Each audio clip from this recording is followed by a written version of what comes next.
একটি পরীক্ষায় একটি ট্যাঙ্কের মাঝখানে কাঁচের একটি দেয়াল বসানো হলো। এক পাশে ছিল একটি শিকারী পাইক মাছ আর অন্য পাশে ছোট ছোট মাছ। পাইক মাছটি তাদের দেখা মাত্রই পুরো শক্তি দিয়ে ঝাঁপিয়ে পড়ল, কিন্তু আক্রমণ করতেই কাঁচের দেয়ালে ধাক্কা খেয়ে পিছনে পড়ে গেল। সে আবার চেষ্টা করলো, কিন্তু আবারও একই ঘটনা ঘটল। বারবার প্রতিবার একই ফলাফল।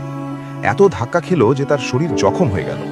শেষ পর্যন্ত সে ভয়ে এক কোণে গিয়ে লুকিয়ে পড়ল। তারপর হঠাৎ করে বিজ্ঞানী সেই কাঁচের দেয়ালটি সরিয়ে দিলেন।